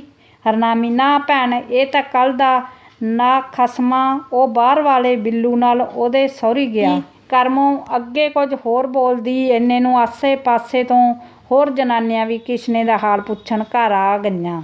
ਜਨਾਨੀਆਂ ਕਈ ਤਰ੍ਹਾਂ ਦੀਆਂ ਗੱਲਾਂ ਕਰਦੀਆਂ ਰਹੀਆਂ। ਹਰਨਾਮੀ ਚੁੱਪ-ਚਾਪ ਦੇਖੀ ਜਾ ਰਹੀ ਸੀ ਤੇ ਕਰਮੋਂ ਆਈਆਂ ਜਨਾਨੀਆਂ ਨਾਲ ਗੱਲਾਂ ਕਰ ਰਹੀ ਸੀ। ਗਵਾਂਢਣ, ਭੈਣ ਦੱਸ, ਜੇਕਰ ਕੋਈ ਗੱਲ ਸੀ ਤਾਂ ਕਿਸੇ ਨਾਲ ਕਰਦਾ, ਪਰ ਆ ਜ਼ਹਿਰ ਖਾਣ ਦੀ ਕੀ ਲੋੜ ਸੀ? ਹੁਣ ਇੱਕ ਤਾਂ ਪੈਸੇ ਲੱਗਣ, ਨਕਸੇ ਸ਼ਹਿਰ ਦੇ ਡਾਕਟਰ ਵੀ ਕਿਹੜੇ ਸਸਤੇ ਐ, ਤੇ ਜਿਹੜਾ ਸਰੀਰ ਬੱਜਾ ਰੱਤਾ ਹੋਣਾ ਉਹ ਵੱਖਰਾ। ਕਰਮੋ ਨੇ ਕਿਹਾ, ਨਾ ਭੈਣ, ਉਹਦਾ ਹੀ ਡਾਕਟਰ ਨੂੰ ਭੁਲੇਖਾ ਲੱਗਾ ਹੋਣਾ, ਉਹਨੇ ਭਲਾ ਜ਼ਹਿਰ ਕੀ ਕਰਨ ਨੂੰ ਖਾਣਾ ਸੀ? ਗਵਾਂਢਣ, ਅੱਜ ਕੱਲ੍ਹ ਨਹੀਂ ਪਤਾ ਲੱਗਦਾ ਬੰਦਾ ਕਿਹੜੀ ਗੱਲ ਤੋਂ ਬੁਰਾ ਮੰਨ ਕੇ ਜਨਾਨੀ ਦੀ ਤਾਂ ਚੁੱਪ ਹੀ ਭਲੀ ਐ। ਕਰਮੋ ਨੇ ਕਿਹਾ, ਨਾ ਭੈਣ, ਜਦੋਂ ਕੋਈ ਗੱਲ ਹੀ ਨਹੀਂ ਹੋਈ ਤਾਂ ਬੁਰਾ ਭਰਾ ਆਉਣਾ ਕਾਹਦਾ ਮੰਨਣਾ ਸੀ? ਗਵਾਂਢਣ, ਚੱਲ ਠੀਕ ਹੋ ਕੇ ਘਰ ਆਵੇ, ਆਪੇ ਪਤਾ ਲੱਗ ਜੂ ਕੀ ਹੋਇਆ। ਜਿੰਨੇ ਮਰਜ਼ੀ ਪਰਦੇ ਪਾ ਲਓ, ਗੱਲ ਤਾਂ ਨਿਕਲ ਹੀ ਆਊ। ਹਰਨਾਮੀ ਉੱਠ ਅੰਦਰ ਚਲੀ ਜਾਂਦੀ ਤੇ ਗਵਾਂਢਣ ਵੀ ਇੱਕ ਦੂਜੀ ਨਾਲ ਘੁਸਰ ਮੁਸਰ ਕਰਦੀ ਆਪੋ ਆਪਣੇ ਘਰ ਨੂੰ ਜਾਂਦੀਆਂ। ਕਰਮੋ ਅੰਦਰ ਜਾਂਦੀ ਤੇ ਹਰਨਾਮੀ ਨੂੰ, ਨਾ ਭੈਣ, ਤੂੰ ਇਹਨਾਂ ਦੀਆਂ ਗੱਲਾਂ ਨਾ ਸੁਣ, ਵਾਹਿਗੁਰੂ ਅੱਗੇ ਅਰਦਾਸ ਕਰ, ਇਹਨਾਂ ਦਾ ਕੀ ਹੈ, ਸਵਾਦ ਲੈਣ ਆਉਂਦੀਆਂ। ਹਰਨਾਮੀ, ਤਰਲਾ ਜਿਹਾ ਕਰ ਭੈਣ ਜੀ, ਮੈਂ ਸੱਚ ਕਹਿਣੀ ਹੈ, ਰਾਣੀ ਦੇ ਬਾਪੂ ਨਾਲ ਮੇਰੀ ਕੋਈ ਗੱਲ ਨਹੀਂ ਹੋਈ। ਜੇ ਸੱਚੀ ਉਹਨੇ ਜ਼ਹਿਰ ਖਾਧਾ ਹੋਇਆ ਤਾਂ ਕਿਉਂ ਖਾਧਾ? ਮੈਨੂੰ ਇਹ ਚੋਰਾ ਲੱਗਾ ਕਿ ਉਹਨੂੰ ਕੁਝ ਹੋ ਗਿਆ ਤਾਂ ਉਹਦੇ ਭੈਣ ਭਰਾ ਤਾਂ ਮੈਨੂੰ ਜਿਉਣ ਜੋਗੀ ਨਹੀਂ ਛੱਡਣਾ। ਕਰਮੋ, ਤੂੰ ਇੱਦਾਂ ਕਿਉਂ ਸੋਚਦੀ ਐ? ਕੁਝ ਨਹੀਂ ਹੁੰਦਾ ਇਹਨੂੰ। ਬਾਹਰੋਂ ਗੱਡੀ ਦੀ ਆਵਾਜ਼ ਆਉਂਦੀ ਹੈ। ਸਾਰੀਆਂ ਬਾਹਰ ਭੱਜਦੀਆਂ, ਸਾਰੇ ਬਾਹਰ ਜਾਂਦੇ ਐ। ਅੱਗੋਂ ਜਗੀਰਾ ਕਿਸ਼ਨੇ ਨੂੰ ਬਾਹਰ ਕੱਢ ਦਿੱਤਾ। ਕਿਸ਼ਨੇ ਦੀ ਪਤਨੀ, ਸ਼ੁਕਰ ਹੈ ਪ੍ਰਮਾਤਮਾ ਦਾ, ਘਰ ਆ ਗਿਆ। ਜਗੀਰਾ, ਅੱਜ ਮੰਜਾ ਡਾਹੋ, ਇਸਨੂੰ ਲੰਬੇ ਪਾ ਦੇਵਾਂ। ਅਮਰੋ ਭੱਜ ਕੇ ਪਲੰਗ ਸੈੱਟ ਕਰਦੀ ਹੈ ਤੇ ਕਿਸ਼ਨੇ ਨੂੰ ਮੰਜੇ 'ਤੇ ਪਾ ਦਿੱਤਾ। ਕਿਸ਼ਨਾ ਅਜੇ ਵੀ ਬੇਸੁਰਤ ਸੀ। ਸਾਰੇ ਕਿਸ਼ਨੇ ਦੇ ਹਵਾਲੇ ਹੋ ਜਾਂਦੇ। ਕੁੜੀਆਂ ਪਾਣੀ ਦੇ ਚਾਹ ਬਣਾਉਣ ਲੱਗ ਜਾਂਦੀਆਂ। ਜਗੀਰਾ ਲੱਗੇ ਪਏ ਮੰਜੇ 'ਤੇ ਬੈਠਦਾ ਤੇ ਮੁੰਡੇ ਬਾਹਰ ਚਲੇ ਜਾਂਦੇ। ਕਰਮੋ ਤੇ ਕਿਸ਼ਨੇ ਦੀ ਪਤਨੀ ਕੋਲ ਬੈਠਦਿਆਂ, ਕਰਮੋ, ਸੁੱਖੇ ਦੇ ਬਾਪੂ ਕੀ ਹੋਇਆ ਸੀ ਕਿਸ਼ਨੇ ਨੂੰ? ਕੀ ਕਿਹਾ ਡਾਕਟਰ? ਜਗੀਰਾ ਥੋੜ੍ਹਾ ਗੁੱਸੇ ਵਿੱਚ ਬੈਠਾ, ਜਿੱਥੇ ਗਿਆ ਸੀ ਉੱਥੋਂ ਸ਼ਰਾਬ ਵਿੱਚ ਕੁਝ ਮਿਲਾ ਕੇ ਦਿੱਤਾ ਉਹਨਾਂ। ਕਰਮੋ ਨੇ ਕਿਹਾ, ਹੈਰਾਨ ਹੁੰਦੀ ਹੈ, ਉਹਨਾਂ ਦੀ ਕੀ ਦੁਸ਼ਮਣੀ ਸੀ ਜੋ ਵੈਰ ਕੱਢਣੇ ਪਏ? ਜਗੀਰੇ ਨੇ ਕਿਹਾ, ਗਿਆ ਕਿੱਥੇ ਸੀ ਇਹ? ਕਿਸ਼ਨੇ ਦੀ ਪਤਨੀ, ਭਾਜੀ, ਕੱਲ੍ਹ ਦਾ ਬਿੱਲੂ ਦੇ ਨਾਲ ਗਿਆ ਸੀ, ਉਸਦੇ ਸਹੁਰੀ। ਜਗੀਰਾ ਗੁੱਸੇ ਨਾਲ ਅੱਗ ਬਬੂਲਾ ਹੁੰਦਾ, ਇਹਦਾ ਦਿਮਾਗ ਖਰਾਬ ਹੈ ਜੋ ਉਸ ਨਾਲ ਤੁਰ ਪਿਆ। ਅਗਲੇ ਕਦੋਂ ਦੀ ਵਿੱਢੀ ਲਾਉਣ ਨੂੰ ਫਿਰਦਾ, ਇਸ ਤੇ ਸੱਜਰਾ ਯਾਰ ਲੱਭਾ ਉਹ। ਕੁਝ ਹੋ ਜਾਂਦਾ ਤਾਂ ਇਹਨਾਂ ਜਵਾਕਾਂ ਨੂੰ ਕੌਣ ਦੇਖਦਾ। ਕਰਮੋ ਚਲੋ ਗੁੱਸਾ ਨਾ, ਇਹ ਤਾਂ ਰੱਬ ਦਾ ਸ਼ੁਕਰ ਹੈ ਜੋ ਜ਼ਿਆਦਾ ਨੁਕਸਾਨ ਨਹੀਂ ਹੋਇਆ। ਚਾਹ ਦਾ ਗਲਾਸ ਦਿੰਦੇ, ਲਓ ਚਾਹ ਪੀਓ। ਫਿਰ ਸਭ ਆਪੋ ਆਪਣੇ ਕੰਮਾਂ ਵਿੱਚ ਵਿਅਸਤ ਹੁੰਦੇ। ਕੁਝ ਦਿਨ ਬੀਤਦੇ, ਕਿਸ਼ਨ ਠੀਕ ਹੋ ਜਾਂਦਾ। ਇਸੇ ਤਰ੍ਹਾਂ 6 ਮਹੀਨੇ ਬੀਤ ਜਾਂਦੇ।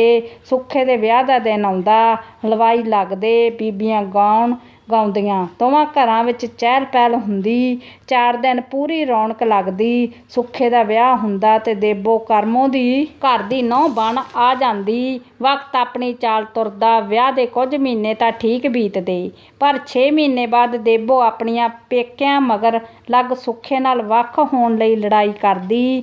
ਦੇਬੋ ਅੰਦਰ ਲੰਬੀ ਪਈ ਹੁੰਦੀ। ਸੁੱਖਾ ਖੇਤੋਂ ਆ ਉੱਠ ਕੇ ਕੰਮ ਕਰ ਲਾ ਬੀਬੀ, ਕੱਲੀ ਲੱਗੀ ਐ। ਦੇਬੋ ਮੇਰੇ ਤੋਂ ਨਹੀਂ ਸਾਰੇ ਘਰ ਦਾ ਸਿਆਪਾ ਹੁੰਦਾ, ਉੱਤੋਂ ਇੰਨੇ ਟੱਬਰ ਦਾ ਲੰਗਰ ਆਪੇ ਕਰ ਲਾ। ਇਹ ਹੁਣ ਰੋਜ਼ ਦਾ ਹੀ ਕੰਮ ਸੀ। ਸੁੱਖਾ ਹਰ ਹੀਲੇ ਉਸਨੂੰ ਸਮਝਾ ਚੁੱਕਾ ਸੀ, ਪਰ ਉਹ ਨਾ ਮੰਨਦੀ।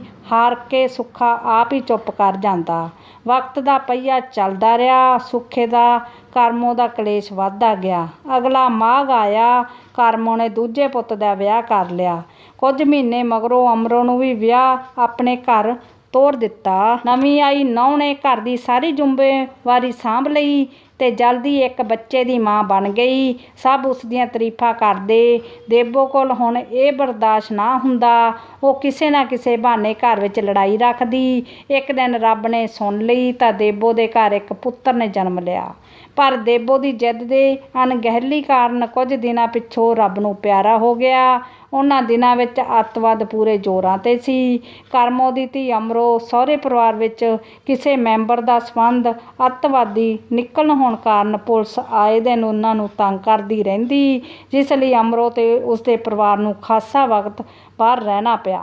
ਉੱਧਰ ਕਰਮੋਂ ਦਾ ਪੁੱਤਰ ਅੱਤਵਾਦੀਆਂ ਦੀ ਹਿੰਦੂ ਸਿੱਖ ਵੰਡ ਦਾ ਵਿਰੋਧੀ ਹੋਣ ਕਾਰਨ ਉਹਨਾਂ ਨੂੰ ਅੱਤਵਾਦੀਆਂ ਤੋਂ ਖਤਰਾ ਰਹਿੰਦਾ ਸੀ। ਉਸਦਾ ਪੂਰਾ ਪਰਿਵਾਰ ਬਾਕੀ ਦੇਸ਼ ਵਾਸੀਆਂ ਦੀ ਤਰ੍ਹਾਂ ਅੱਤਵਾਦ ਦੇ ਮਾੜੇ ਦੌਰ 'ਚੋਂ ਗੁਜ਼ਰ ਰਿਹਾ ਸੀ, ਪਰ ਕਿਤੇ ਉਹਨਾਂ ਦੇ ਵਿਰੋਧ ਹੋਣ ਕਾਰਨ ਉਸਦਾ ਪਰਿਵਾਰ ਹਰ ਰੋਜ਼ ਮੌਤ ਦੇ ਸਾਏ ਹੇਠ ਜ਼ਿੰਦਗੀ ਕੱਟ ਰਿਹਾ ਸੀ। ਪਰ ਕਰਮੋਂ ਨੇ ਇਸ ਮਾੜੇ ਵਕਤ ਖੁਦ ਨੂੰ ਬੰਦੂਕ ਚੱਕ ਅੱਤਵਾਦੀਆਂ ਦਾ ਸਾਹਮਣਾ ਕੀਤਾ। ਉਹ ਕਦੇ ਕਮਜ਼ੋਰ ਨਾ ਪਈ। ਉਹ ਰੱਬ 'ਤੇ ਬਹੁਤ ਯਕੀਨ ਕਰਦੀ ਸੀ, ਜਿਸ ਲਈ ਅਕਸਰ ਉਹ ਪਾਠ ਕਰਦੀ ਰਹਿੰਦੀ। ਅੱਤਵਾਦ ਘੱਟ ਹੋ ਤਾਂ ਉਸਨੂੰ ਜ਼ਿੰਦਗੀ ਦੇ ਕੁਝ ਸਖੇਲਪਣੇ ਦੀ ਆਸ ਨਜ਼ਰ ਆਉਣ ਲੱਗੀ। ਇਹਨਾਂ ਦਿਨਾਂ ਵਿੱਚ ਉਸਨੇ ਆਪਣੇ ਛੋਟੇ 3 ਪੁੱਤਰਾਂ ਨੂੰ ਹੋਮਗਾਰਡ ਭਰਤੀ ਕਰਵਾ ਦਿੱਤਾ। ਉਸਦੇ ਪੁੱਤਰ ਪ੍ਰੀਤਮ ਤੇ ਧੀ ਅਮਰੋ ਤੇ 2 ਬੇਟੀਆਂ ਤੇ ਮਾਂ-ਬਾਪ ਬਣ ਗਏ। ਕਰਮੋਂ ਬਹੁਤ ਖੁਸ਼ ਸੀ। ਉਹ ਧੀ ਪੁੱਤਰ ਵਿੱਚ ਫਰਕ ਨਹੀਂ ਕਰਦੀ ਸੀ। ਉਹ ਦੋਨੋਂ ਪਤੀ ਪਤਨੀ ਦਾਦਾ ਦਾਦੀ ਬਣ ਹੁਣ ਆਪਣੀਆਂ ਪੋਤੀਆਂ ਦੋਹਤਿਆਂ ਨੂੰ ਲਾਡ ਲਡਾਉਣੇ ਤੇ ਸਕੂਨ ਦੀ ਜ਼ਿੰਦਗੀ ਜਿਉਣ ਲੱਗੇ। ਕਰਮੋਂ ਆਪਣੇ ਧੀਆਂ ਪੁੱਤਰਾਂ ਨੂੰ ਥਾਂ ਥਾਈਂ ਰੁੱਝੇ ਦੇਖ ਖੁਸ਼ ਸੀ, ਪਰ ਕਿਤੇ ਕਿਤੇ ਉਸਨੂੰ ਸੁੱਖੇ ਦੀ ਹਾਲਤ ਦਾ ਝੋਰਾ ਖਾਈ ਜਾਂਦਾ। ਆਪਣੇ ਪੁੱਤਰ ਦੀ ਮੌਤ ਪਿੱਛੋਂ ਸੁੱਖਾ ਨਿਰਾਸ਼ ਹੋ ਗਿਆ। ਘਰ ਵਿੱਚੋਂ ਵੱਡਾ ਪੁੱਤਰ ਹੋਣ ਕਾਰਨ ਉਸ ਤੋਂ ਹਮੇਸ਼ਾ ਬਾਕੀਆਂ ਦੇ ਮੁਕਾਬਲੇ ਜ਼ਿਆਦਾ ਉਮੀਦ ਕੀਤੀ ਜਾਂਦੀ, ਪਰ ਜ਼ਿੰਮੇਵਾਰੀਆਂ ਦਾ ਬੋਝ ਬਾਕੀ ਭੈਣ ਭਰਾਵਾਂ ਤੋਂ ਵਧੇਰਾ ਰਿਹਾ। ਘਰ ਵਾਲੀ ਵੀ ਸਿੱਧਰੀ ਹੋਣ ਕਾਰਨ ਕਦੇ ਵੀ ਸੁੱਖੇ ਨੂੰ ਸਮਝ ਨਾ ਸਕੀ। ਹਰ ਵਕਤ ਉਸ ਨਾਲ ਕਲੇਸ਼ ਪਾਈ ਰੱਖਦੀ। ਸੁੱਖਾ ਸਾਰਾ ਦਿਨ ਡੰਗਰਾਂ ਨਾਲ ਡੰਗਰ ਬਣਿਆ ਰਹਿੰਦਾ ਤੇ ਰਾਤ ਨੂੰ ਸ਼ਰਾਬ ਪੀ ਉੱਚੀ ਉੱਚੀ ਰੋਂਦਾ ਤੇ ਆਪਣੀ ਕਿਸਮਤ ਨੂੰ ਗਾਲਾਂ ਕੱਢਦਾ। ਕਰਮੋਂ ਆਪਣੇ ਪੁੱਤਰ ਦੀ ਹਾਲਤ ਦੇਖ ਅਲੱਗ ਝੁਰਦੀ ਰਹਿੰਦੀ। ਉਹ ਕਦੇ ਨੂੰਹ ਨੂੰ ਵੀ ਕੁਝ ਨਾ ਕਹਿੰਦੀ, ਕਿਉਂਕਿ ਉਹ ਆਪਣੀ ਨੂੰਹ ਦੇ ਦੁੱਖ ਨੂੰ ਵੀ ਸਮਝਦੀ ਸੀ। ਇੱਕ ਰਾਤ ਸੁੱਖਾ ਸ਼ਰਾਬ ਪੀ ਘਰ ਆਉਂਦਾ ਤੇ ਆਪਣੀ ਮਾਂ ਕੋਲ ਬੈਠਦਾ। ਸੁੱਖਾ, ਬੀਬੀ ਮੈਂ ਬੜੇ ਮਾੜੇ ਕਰਮ ਕੀਤੇ ਐ, ਤਾਂ ਹੀ ਤਾਂ ਰੱਬ ਨੇ ਮੈਨੂੰ ਸਜ਼ਾ ਦਿੱਤੀ ਐ। ਕਰਮੋਂ, ਨਹੀਂ ਪੁੱਤ, ਤੂੰ ਤਾਂ ਹੀਰਾ ਐ, ਹੌਸਲਾ ਰੱਖ, ਰੱਬ ਨੇ ਤੈਨੂੰ ਸਭ ਕੁਝ ਦੇ ਦੇਣਾ ਹੈ। ਸੁੱਖਾ, ਹੌਸਲਾ 4 ਸਾਲ ਹੋ ਗਏ, ਹੌਸਲਾ ਹੀ ਤਾਂ ਰੱਖਿਆ। ਕਸੂਰ ਆਪਣਾ ਨਹੀਂ ਬੀਬੀ, ਕਸੂਰ ਤਾਂ ਇਸ ਕੰਜਰੀ ਦਾ ਹੈ। ਇਸ ਨੇ ਕਦੇ ਤੇਰੀ ਸੇਵਾ ਨਹੀਂ ਕੀਤੀ।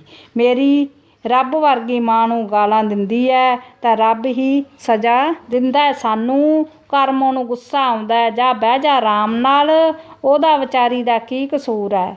ਉਦੋਂ ਵੱਧ ਤਾਂ ਤੂੰ ਸਤਾਉਣਾ ਹੈ ਜਦੋਂ ਟੱਪ ਕੇ ਆ ਜਾਂਦਾ ਹੈ। ਜਾ ਜਾ ਕੇ ਸੌ ਜਾ। ਸੁੱਖਾ, ਬਸ ਬਸ, ਇਸੇ ਕਾਰਨ ਮੈਂ ਕਹਿੰਦਾ ਤੁਸੀਂ ਸਾਰੇ ਕੁੱਤੇ ਹੋ, ਉਸੇ ਕੁੱਤੀ ਦਾ ਪੱਖ ਲੈਂਦੇ ਹੋ। ਓਏ ਹਾਏ ਓਏ ਰੱਬਾ, ਤੇਰਾ ਕੀ ਗਵਾਇਆ ਸੀ, ਤੂੰ ਸਾਰੇ ਦੁੱਖ ਮੈਨੂੰ ਦੇਣੇ ਸੀ।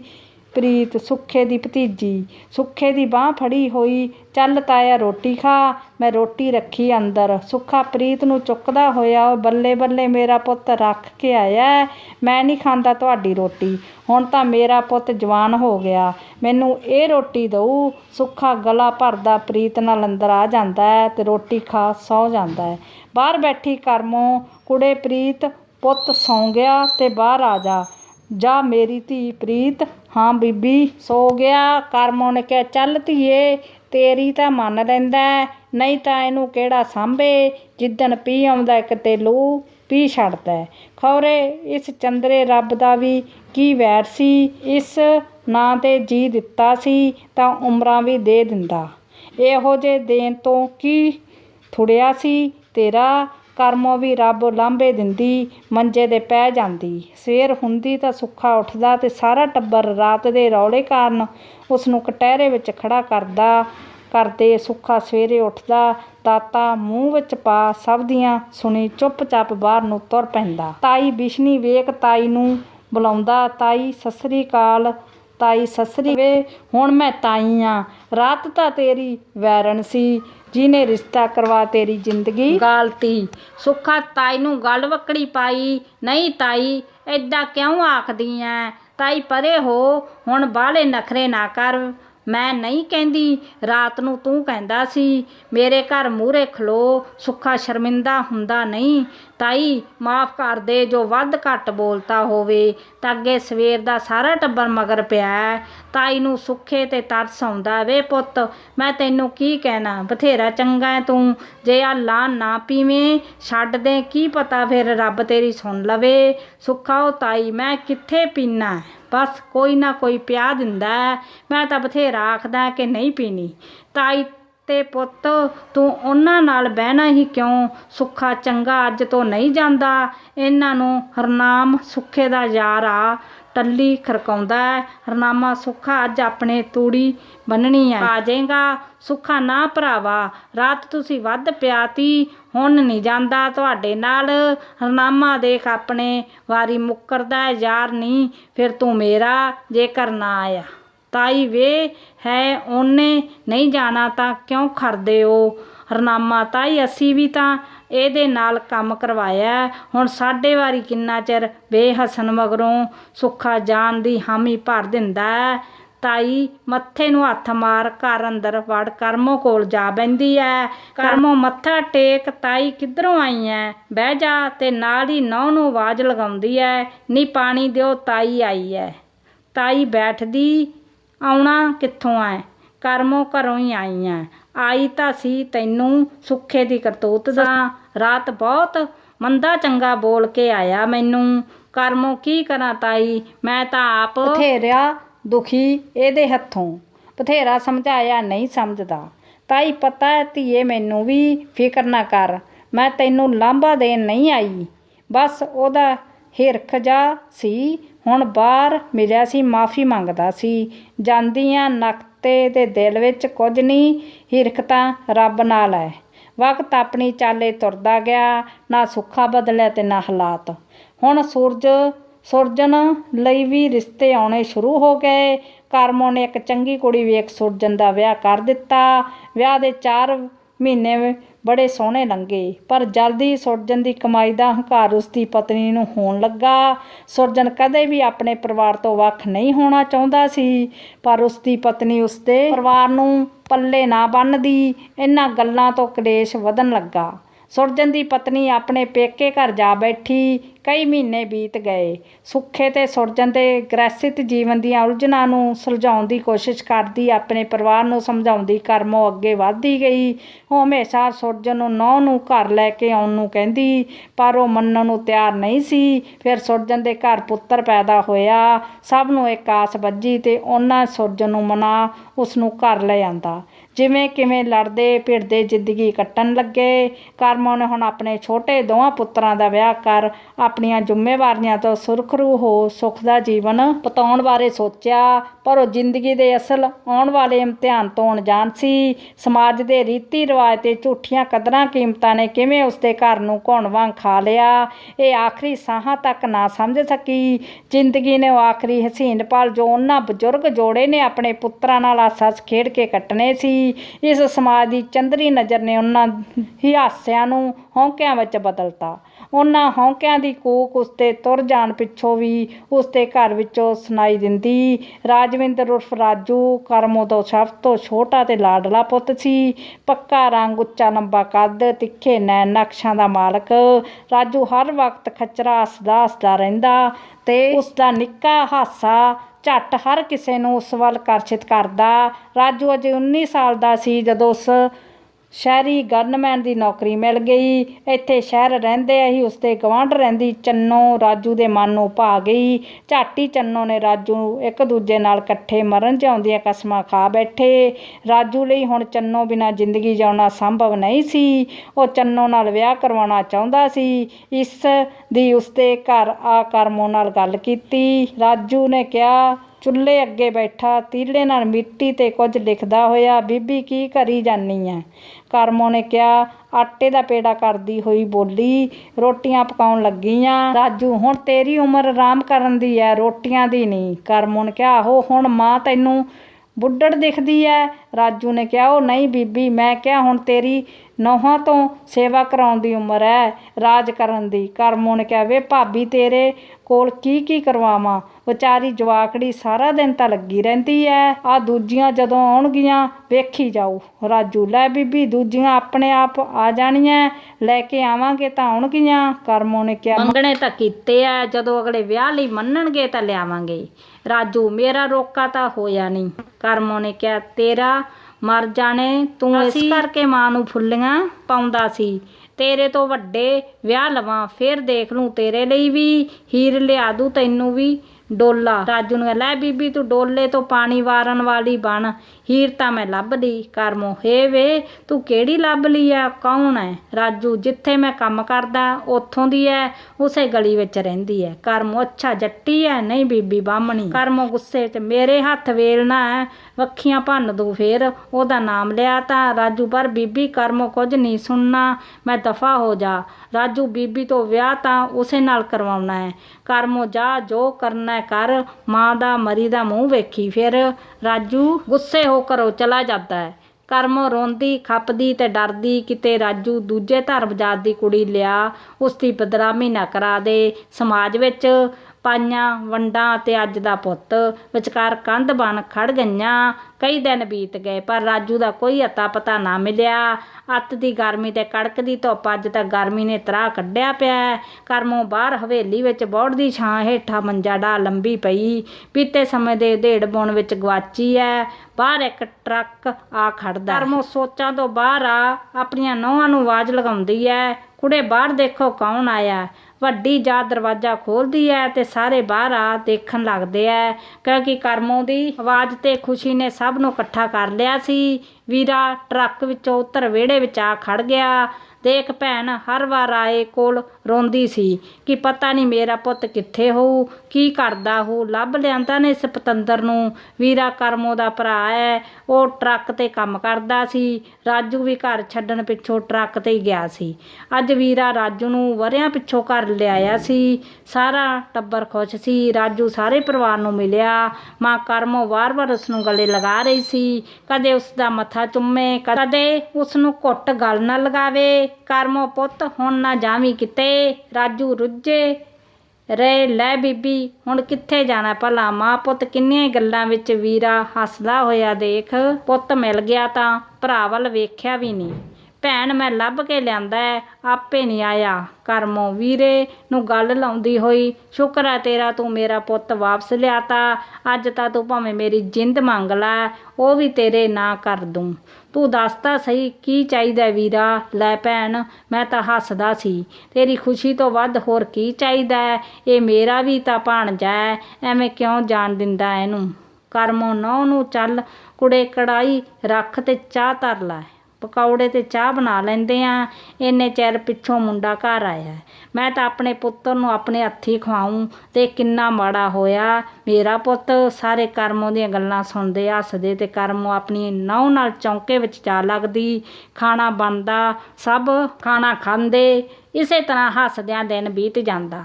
ਫਿਰ ਤੋਂ ਸਭ ਆਪਣੇ ਕੰਮਾਂ ਕਾਰਾਂ ਵਿੱਚ ਰੁੱਝ ਜਾਂਦੇ। ਉੱਧਰ ਰਾਜੂ ਘਰ ਤਾਂ ਵਾਪਸ ਆ ਗਿਆ, ਪਰ ਸ਼ਾਇਦ ਅਸਲੀ ਰਾਜੂ ਕਿਤੇ ਗਵਾਚ ਗਿਆ। ਉਹ ਹਰ ਵਕਤ ਆਪਣੇ ਅਤੀਤ ਨੂੰ ਯਾਦ ਕਰ ਰੋਂਦਾ ਰਹਿੰਦਾ। 7 ਵਰ੍ਹਿਆਂ ਦੀ ਭਤੀਜੀ ਸਿਮਰਨ ਨਾਲ ਉਹ ਅਕਸਰ ਆਪਣੇ ਬੀਤੇ ਵਕਤ ਦੀਆਂ ਗੱਲਾਂ ਕਰਦਾ। ਉਸ ਗੱਲਾਂ ਉਸਦਾ ਦਰਦ ਝਲਕਦਾ। ਆਪਣੇ ਤੇ ਉਸਦੇ ਪਰਿਵਾਰ ਵੱਲੋਂ ਉਹਨਾਂ ਕਰਨ ਦਾ ਗੁੱਸਾ ਕਿਤੇ ਨਾ ਕਿਤੇ ਉਸਦੇ ਦਿਲ ਵਿੱਚ ਉਬਾਲੇ ਖਾਂਦਾ ਰਹਿੰਦਾ। ਲੰਬਾ ਸਮਾਂ ਘਰੋਂ ਬਾਹਰ ਰਹਿਣ ਕਰਕੇ ਉਹ ਨਸ਼ਿਆਂ ਦਾ ਆਦੀ ਹੋ ਚੁੱਕਾ ਸੀ। ਹੁਣ ਜਿਵੇਂ ਇਹ ਬੂਟੀ ਤੇ ਫੀਮ ਹੀ ਉਸਦੇ ਦਰਦ ਤੇ ਮਲਮ ਦਾ ਕੰਮ ਕਰਦੀ। ਜਦੋਂ ਕਰਮੋਂ ਨੂੰ ਉਸਦੇ ਨਸ਼ੇ ਕਰਨ ਦੀ ਖਬਰ ਹੋਈ ਤਾਂ ਕਰਮੋਂ ਉਸ ਸਭ ਤੋਂ ਦੂਰ ਮਾਲਵੇ ਵਾਲੀ ਜ਼ਮੀਨ ਵਾਲੇ ਘਰ ਲੈ ਗਈ। ਉਸ ਨੂੰ ਲੱਗਦਾ ਸੀ ਸ਼ਾਇਦ ਉਹ ਆਪਣੀ ਮਮਤਾ ਦੇ ਸਨੇਹ ਸਦਕੇ ਰਾਜੂ ਨੂੰ ਇਸ ਕੋੜ ਤੋਂ ਬਾਹਰ ਕੱਢ ਲਵੇਗੀ। ਉਸਨੇ ਰਾਜੂ ਨੂੰ ਠੀਕ ਕਰਨ ਦਾ ਹਰ ਹੀਲ ਵਰਤਾਇਆ, ਪਰ ਰਾਜੂ ਦੀ ਸਿਹਤ ਵਿੱਚ ਕੋਈ ਸੁਧਾਰ ਨਾ ਆਇਆ। ਕਰਮੋਂ ਹਮੇਸ਼ਾ ਪਰੇਸ਼ਾਨ ਰਹਿਣ ਲੱਗੀ। ਕਰਮੋਂ ਨੂੰ ਹੋਰ ਕੋਈ ਚਾਰਾ ਨਾ ਦਿਸਦਾ। ਦੇਖ ਉਸਨੇ ਇੱਕ ਕੁੜੀ ਵੇਖ ਉਸਦਾ ਵਿਆਹ ਕਰ ਦਿੱਤਾ। ਵਿਆਹ ਤੋਂ ਬਾਅਦ ਕਾਫੀ ਸਮਾਂ ਰਾਜੂ ਨੂੰ ਉਸ ਨਵੀਂ ਵਿਆਹੀ ਦੁਲਹਨ ਨਾਲ ਘੁਲਣ ਮਿਲਣ ਵਿੱਚ ਲੱਗ ਗਿਆ, ਪਰ ਜਗਮੀਤ ਦੀ ਸਹਿਣਸ਼ੀਲਤਾ ਤੇ ਚੁਲਬੁਲੇ ਸੁਭਾਅ ਕਾਰਨ ਰਾਜੂ ਦੀ ਜ਼ਿੰਦਗੀ ਵਿੱਚ ਚੁੰਨੂ ਦੀ ਜਗ੍ਹਾ ਹੁਣ ਜਗਮੀਤ ਨੇ ਲੈ ਲਈ। ਉਹਨਾਂ ਘਰ ਇੱਕ ਪੁੱਤਰ ਨੇ ਜਨਮ ਲਿਆ। ਜ਼ਿੰਦਗੀ ਬੜੀ ਹੀ ਵਧੀਆ ਤਰੀਕੇ ਨਾਲ ਚੱਲ ਰਹੀ ਸੀ। ਦੋਨੋਂ ਪਤੀ ਪਤਨੀ ਆਪਣੇ ਪੁੱਤਰ ਨਾਲ ਆਪਣੀ ਜ਼ਿੰਦਗੀ ਵਿੱਚ ਬਹੁਤ ਖੁਸ਼ ਸੀ, ਪਰ ਜ਼ਿੰਦਗੀ ਸ਼ਾਇਦ ਕੁਝ ਹੋਰ ਹੀ ਮਨਜ਼ੂਰ ਸੀ। ਲੰਬਾ ਸਮਾਂ ਨਸ਼ਾ ਕਰਨ ਕਾਰਨ ਫੇਫੜੇ ਤਬਾਹ ਹੋ ਚੁੱਕੇ ਸੀ। ਰਾਜੂ ਹੁਣ ਆਪਣੀ ਜ਼ਿੰਦਗੀ ਨੂੰ ਜਿਉਣਾ ਚਾਹੁੰਦਾ ਸੀ, ਪਰ ਜ਼ਿੰਦਗੀ ਨਹੀਂ। ਜਦੋਂ ਉਹ ਪਤਨੀ ਤੇ ਆਪਣੇ ਬੱਚੇ ਵੱਲ ਦੇਖਦਾ ਤਾਂ ਉਸਨੂੰ ਅਜੀਬ ਜਿਹੀ ਚਿੰਤਾ ਸਤਾਉਂਦੀ। ਕਿਸਮਤ ਦਾ ਵੀ ਅਜੀਬ ਖੇਲ ਸੀ। ਜਦੋਂ ਮੌਤ ਮੰਗਦਾ ਸੀ ਉਦੋਂ ਮੌਤ ਨਾ ਆਈ, ਤੇ ਹੁਣ ਉਹ ਜਦੋਂ ਜਿਉਣਾ ਚਾਹੁੰਦਾ ਸੀ ਪਰ ਉਸ ਕੋਲ ਜ਼ਿੰਦਗੀ ਨਹੀਂ ਸੀ। ਉਸਨੇ ਆਪਣੇ ਪਰਿਵਾਰ ਨੂੰ ਬਹੁਤ ਵਾਸਤੇ ਪਾਏ। ਉਸਦੇ ਪਰਿਵਾਰ ਨੇ ਹਰ ਹੀਲਾ ਵਰਤਾਇਆ, ਕੋਈ ਡਾਕਟਰ ਨਾ ਛੱਡਿਆ।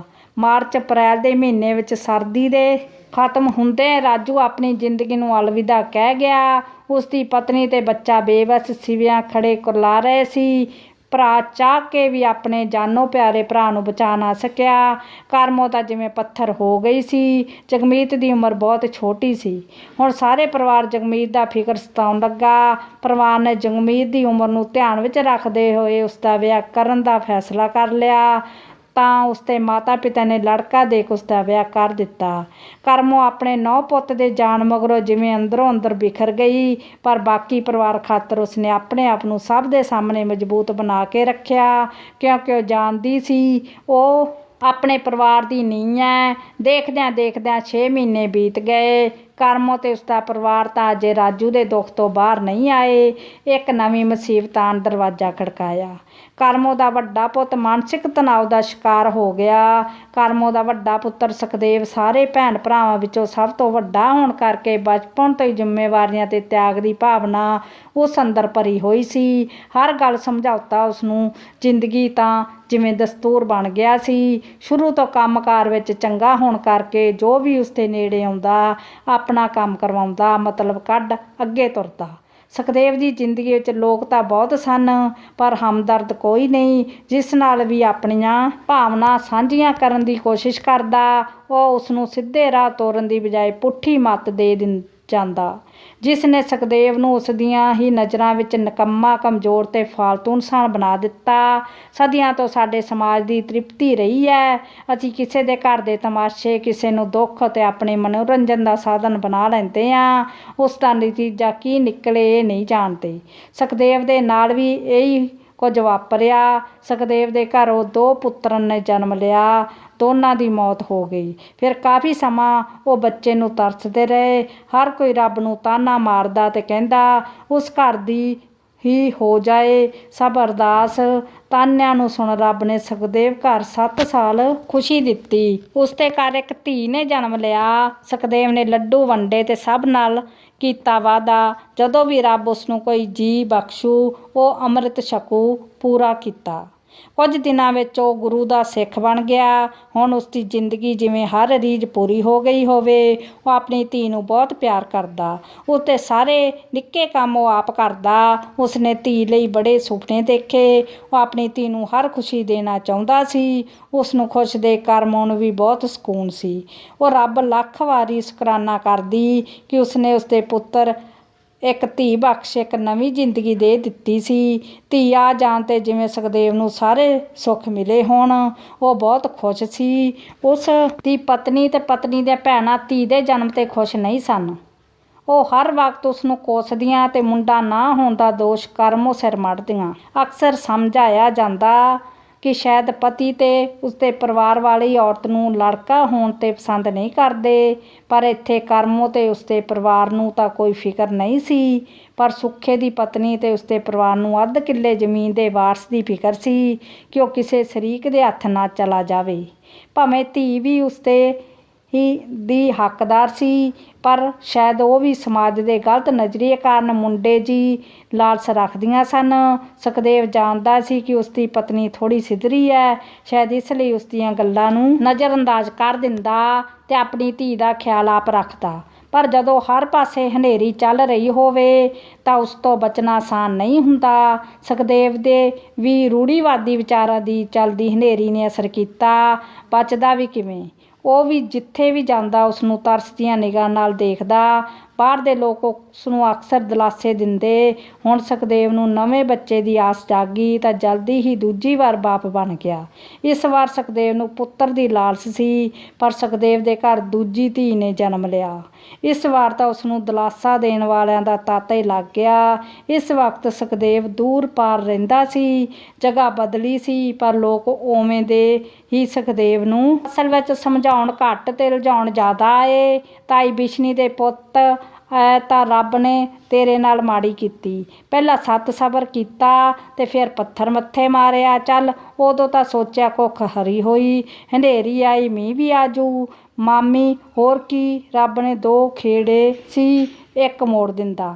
ਇਸ ਤਰ੍ਹਾਂ ਦੀਆਂ ਗੱਲਾਂ ਆਮ ਹੀ ਸੁਣਨ ਨੂੰ ਮਿਲਦੀਆਂ। ਇਸ ਤਰ੍ਹਾਂ ਲੱਗਦਾ ਜਿਵੇਂ ਦੂਜੀ ਵਾਰ ਬੇਟੀ ਦਾ ਜਨਮ ਗੁਨਾਹ ਹੋ ਗਿਆ ਹੋਵੇ। ਕੋਈ ਵੀ ਉਸ ਨੂੰ ਅਤੀਤ ਨੂੰ ਭਲਾ ਖੁਸ਼ ਰਹਿਣਾ ਨਹੀਂ ਦੱਸਦਾ, ਸਗੋਂ ਉਸ ਨੂੰ ਸਾਹਮਣੇ ਉਸਦੇ ਪੁੱਤਰ ਦਾ ਜਿਗਰ ਉਸ ਨੂੰ ਹੋਰ ਵੀ ਕਮਜ਼ੋਰ ਬਣਾ ਦਿੰਦਾ। ਸੁਖਦੇਵ ਨੂੰ ਧੀ ਦਾ ਕੋਈ ਦੁੱਖ ਨਹੀਂ ਸੀ, ਪਰ ਪੁੱਤਰ ਦੀ ਆਸ ਟੁੱਟ ਜਾਣ 'ਤੇ ਥੋੜ੍ਹਾ ਮਜੂਸ ਜ਼ਰੂਰ ਸੀ।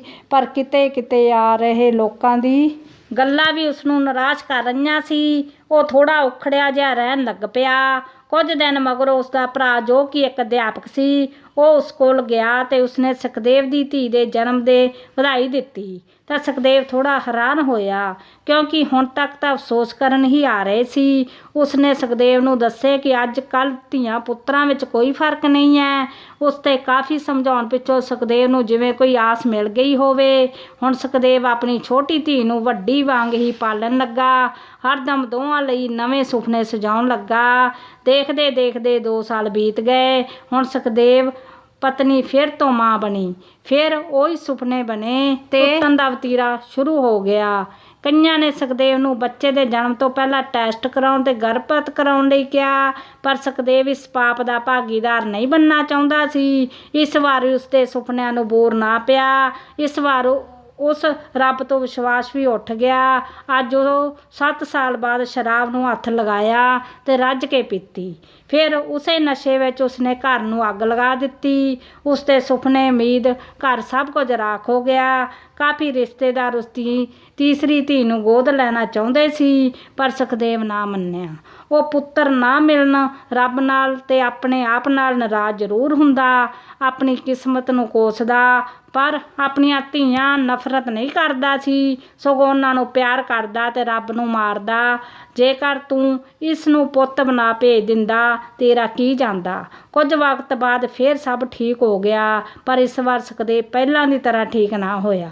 ਬਾਰ-ਬਾਰ ਉਮੀਦ ਟੁੱਟਣਾ, ਪੁੱਤਰਾਂ ਦਾ ਗਮ, ਲੋਕਾਂ ਦੀਆਂ ਗੱਲਾਂ, ਬਿਨਾਂ ਕਿਸੇ ਖੁਰਾਕ ਤੇ ਸ਼ਰਾਬ ਪੀਣਾ ਉਸ ਲਈ ਖਤਰਨਾਕ ਸਾਬਤ ਹੋਇਆ। ਉਹ ਹੌਲੀ-ਹੌਲੀ ਮਾਨਸਿਕ ਪਰੇਸ਼ਾਨੀ ਵੱਲ ਵਧਣ ਲੱਗਾ। ਜਲਦੀ ਹੀ ਫਿਰ ਉਸਦੀ ਪਤਨੀ ਗਰਭਵਤੀ ਹੋ ਗਈ। ਇਸ ਵਾਰ ਸੁਖਦੇਵ ਬੱਚਾ ਨਹੀਂ ਚਾਹੁੰਦਾ ਸੀ, ਪਰ ਸਭ ਨੂੰ ਸੀ ਕਿ ਇਸ ਪੁੱਤਰ ਹੋ ਜਾਵੇ। ਉਧਰ ਸੁਖਦੇਵ ਨੂੰ ਆਪਣੀ ਉਮੀਦ ਫਿਰ ਟੁੱਟਣ ਦਾ ਡਰ ਸਤਾ ਰਿਹਾ ਸੀ। ਉਸ ਨੂੰ ਲੋਕਾਂ ਦੇ ਬੋਲ ਸਤਾ ਰਹੇ ਸੀ। ਆਖਰ ਆਪਣੇ ਡਰ ਅੱਗੇ ਹਾਰ ਮੰਨ ਬੱਚੇ ਜਨਮ ਤੋਂ 4 ਮਹੀਨੇ ਪਹਿਲਾਂ ਹੀ ਆਪਣੀ ਜ਼ਿੰਦਗੀ ਮੁਕਾ ਲਈ। 10 ਤਰੀਕ ਮਿੱਠੀ ਮਿੱਠੀ ਰੁੱਤ ਵਿੱਚ ਸਿਮਰਨ ਸਕੂਲ ਤੋਂ ਵਾਪਸ ਆ ਕੁਝ ਸਮਾਂ ਆਰਾਮ ਕਰਦੀ, ਫਿਰ ਕੁਝ ਘਰ ਦਾ ਕੰਮ ਆਪਣੇ ਮਾਂ ਨਾਲ ਕਰਾ ਪੜ੍ਹਨ ਬੈਠਦੀ। ਅਚਾਨਕ ਫੋਨ ਦੀ ਰਿੰਗ ਵੱਜਦੀ। ਸਿਮਰਨ ਫੋਨ ਚੁੱਕਦੀ। ਸਿਮਰਨ ਤੇ ਇਸ ਤੇ ਮਾਤਾ ਪਿਤਾ 4 ਸਾਲ ਪਹਿਲਾਂ ਹੀ ਪਿੰਡ ਛੱਡ ਸ਼ਹਿਰ ਆ ਗਏ ਸਨ। ਸਿਮਰਨ ਫੋਨ ਚੁੱਕਦੀ ਹੈ ਤੇ ਪਿੰਡ ਘਰ ਦੇ ਗੁਆਂਢ ਤੋਂ ਕੋਈ ਔਰਤ ਗੱਲ ਕਰਦੀ ਹੈ। ਉਹ ਫੋਨ ਆਪਣੀ ਮਾਂ ਨੂੰ ਦਿੰਦੀ ਹੈ। ਉਸ ਦਾ ਮਾਂ ਫੋਨ ਸੁੰਨ ਹੋ ਜਾਂਦੀ ਹੈ। ਉਹ ਫਟਾਫਟ ਸਿਮਰਨ ਦੇ ਪਿਤਾ ਕੋਲ ਦੂਜੇ ਕਮਰੇ ਵਿੱਚ ਜਾਂਦੀ ਹੈ। ਸਿਮਰਨ ਨੂੰ ਸਭ ਦਾ ਵਤੀਰਾ ਕੁਝ ਅਜੀਬ ਲੱਗਦਾ। ਉਹ ਆਪਣੇ ਪਿਤਾ ਤੇ ਚਾਚੇ ਦੀਆਂ ਗੱਲਾਂ ਸੁਣ ਲੈਂਦੀ। ਫਿਰ ਕੁਝ ਸਮੇਂ ਬਾਅਦ ਫਿਰ ਫੋਨ ਆਉਂਦਾ ਹੈ ਤੇ ਉਸ ਦਾ ਚਾਚਾ ਤੇ ਪਿਤਾ ਜੀ ਪਹਿਲਾਂ ਹੀ ਪਿੰਡ ਜਾਣ ਲਈ ਤਿਆਰ ਹੋ ਰਹੇ ਸੀ। ਕਾਹਲੀ ਨਾਲ ਚੱਲ ਪੈਂਦੇ। ਸਿਮਰਨ ਸਮਝ ਚੁੱਕੀ ਸੀ ਕਿ ਜੋ ਭਾਣਾ ਵਰਤਣਾ ਸੀ ਉਹ ਵਰਤ ਚੁੱਕਾ ਸੀ। ਉਸ ਦਾ ਤਾਇਆ ਜੋ ਉਸ ਨੂੰ ਤਾਂ ਪੁੱਤਾਂ ਤੋਂ ਵੱਧ ਪਿਆਰ ਕਰਦਾ ਸੀ, ਪਤਾ ਨਹੀਂ ਫਿਰ ਕਿਉਂ ਇੱਕ ਪੁੱਤ ਨਾ ਮਿਲਣ ਤੋਂ ਨਿਰਾਸ਼ ਹੋ ਆਪਣੀ ਜੀਵਨ ਲੀਲਾ ਖਤਮ ਕਰ ਚੁੱਕਾ ਸੀ।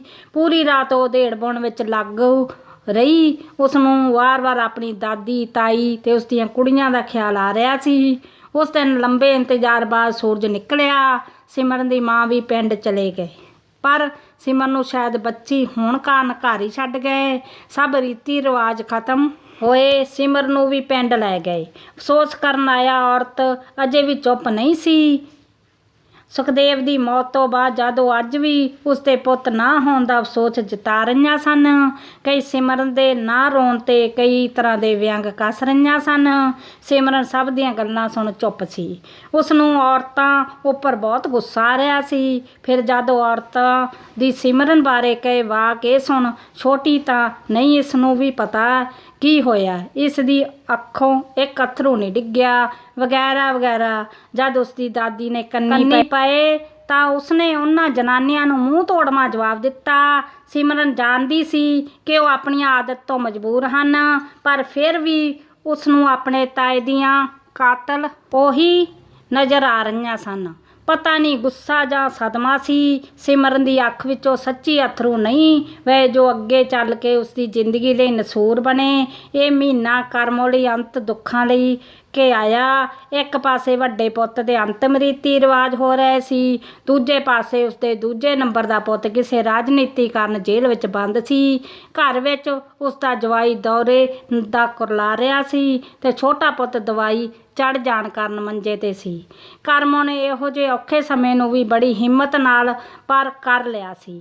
ਕਰਮੋਂ ਲਈ ਤਾਂ ਜਿਵੇਂ ਇੱਕ ਮੁੱਠ ਚੁੱਕ ਦੂਜੀ ਤਿਆਰ ਵਾਲੀ ਗੱਲ ਸੀ ਕਿ ਅਜੇ ਪਹਿਲੇ ਜ਼ਖਮ ਹੱਲੇ ਨਹੀਂ ਸੀ ਕਿ ਉਸ ਦਾ ਪੁੱਤ ਸੁਰਜਨ ਮਾਨਸਿਕ ਤੌਰ 'ਤੇ ਪਰੇਸ਼ਾਨ ਰਹਿਣ ਲੱਗਾ।